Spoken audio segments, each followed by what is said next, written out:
ನಾನು ರಾಜ್ಯ ಪ್ರವಾಸವನ್ನ ರಾಜ್ಯಾಧ್ಯಕ್ಷನಾದ ನಂತರ ಕೈಗೊಂಡಿದ್ದೇನೆ.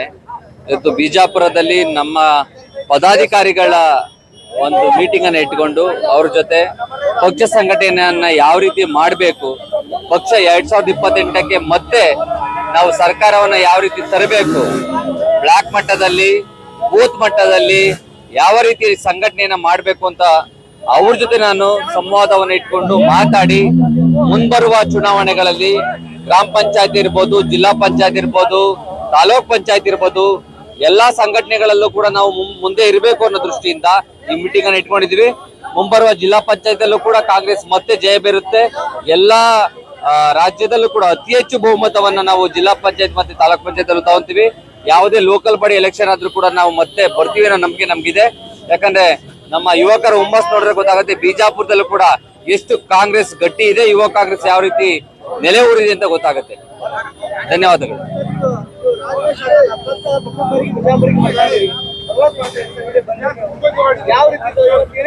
ನೋಡಿ, ಯುವಕರ ಒಂದು ಹುಮ್ಮಸ್ ನೋಡಿದ್ರೆ ಗೊತ್ತಾಗುತ್ತೆ ಪಕ್ಷ ಯಾವ ರೀತಿ ಗಟ್ಟಿಯಾಗಿದೆ ಅಂತ. ಅವರ ಹುಮ್ಮಸ್ ಜೊತೆ ಅವ್ರ ಜೊತೆಗೂಡಿ ನಾವು ಸಂಘಟನೆನ ಬೆಳೆಸೋದಕ್ಕೋಸ್ಕರ ಈ ರಾಜ್ಯದಲ್ಲಿ ಮತ್ತೆ ಕಾಂಗ್ರೆಸ್ ಪಕ್ಷ ತರೋದಕ್ಕೋಸ್ಕರ ಕೆಲಸವನ್ನ ಮಾಡ್ತೀವಿ. ಇವತ್ತಿಗೆ ಕೇಂದ್ರ ಸರ್ಕಾರ ಬಂದು 11 ವರ್ಷ ಆಗಿದೆ, ಮಾಡಿದ್ದು ಶೂನ್ಯ. 11 ವರ್ಷ ಆದ್ರೂ ಕೂಡ ಮಾಡಿದ್ದು ಶೂನ್ಯ. ಅವ್ರ ಜೊತೆ ಇರೋದು ಒಂದೇನೆ, 11 ಕ್ಯಾಮ್ರಾಮನ್ ಇರ್ತಾರೆ, ಅವ್ರೊಬ್ರು ಇರ್ತಾರೆ. ಮೊನ್ನೆ ಆದಂತ ಅಹಮದಾಬಾದ್ ನಲ್ಲಿ ಆದಂತ ಘಟನೆಯನ್ನ ನೋಡಿದ್ರೆ ಇವರು ಸೋಷಿಯಲ್ ಮೀಡಿಯಾದವ್ರನ್ನ ಕರ್ಕೊಂಡೋಗಿ ಒಂದು ಅಡ್ವರ್ಟೈಸ್ಮೆಂಟ್ ಮಾಡುವಂತ ಕೆಲಸವನ್ನ ಮಾಡ್ತಾರೆ ಮೋದಿಯವರು. ಅದ್ರಲ್ಲೇ ಗೊತ್ತಾಗುತ್ತೆ ಅವ್ರು ಶೂನ್ಯ ಅಂತ. ಅವರು ಬಂದ ನಂತರ ಮಾಡಿರುವಂತ ಸ್ಕೀಮ್ ಕೂಡ 1, 2 ಇಲ್ಲ. ಹೇಳೋದಕ್ಕೋಸ್ಕರ 108 ಹೇಳ್ತಾರೆ. GDP-ನ ಸುಳ್ಳು ತೋರಿಸ್ತಾ ಇದಾರೆ. ಅತಿ ಹೆಚ್ಚು ಬಡತನ ಜಾಸ್ತಿ ಆಗಿದೆ, ಅತಿ ಹೆಚ್ಚು ಡೈಲಿ ವೇಜಸ್ ವರ್ಕರ್ಸ್ ಜಾಸ್ತಿ ಆಗಿದ್ದಾರೆ. ಮತ್ತೆ ಯಾರು ಲೋವರ್ BPL ಕಾರ್ಡ್ ಹೋಲ್ಡರ್ಸ್ ಇದ್ದಾರೆ ಅವರು ಕೂಡ ಅತಿ ಹೆಚ್ಚಾಗಿದ್ದಾರೆ. ಇದೆಲ್ಲ ಗೊತ್ತಾಗುತ್ತೆ ಕೇಂದ್ರ ಸರ್ಕಾರ ಯಾವ ರೀತಿ ಶೂನ್ಯ ಕೆಲಸವನ್ನ ಮಾಡಿದೆ ಅಂತ. ಮತ್ತೆ ರಾಜ್ಯ ಸರ್ಕಾರದ ಎಲ್ಲಾ ಗ್ಯಾರಂಟಿಗಳು ಮನೆ ಮನೆ ಮಾತಾಗಿದೆ. ಮತ್ತೆ ಕಾಂಗ್ರೆಸ್ ಪಕ್ಷವನ್ನ ಕೈ ಹಿಡಿತಾರೆ. ಜೊತೆಗೆ ನಾವು ಇದ್ದೇ ಇರ್ತೀವಿ ಜನ ಜೊತೆಗೆ. Thank you.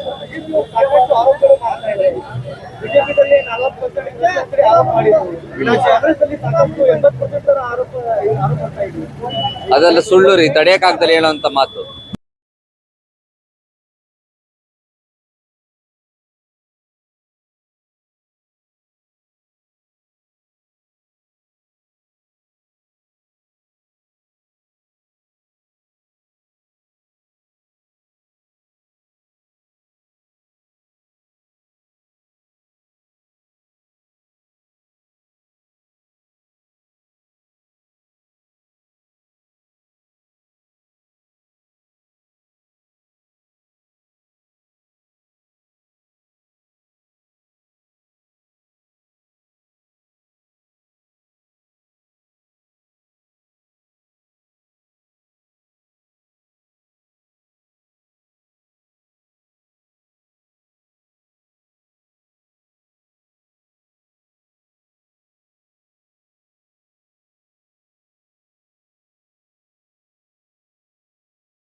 और नए न्यूज़ों के लिए देखते रहिए अपना चैनल TV22 न्यूज़। लाइक करें, शेयर करें, सब्सक्राइब करें और बेल आइकन बटन दबाना ना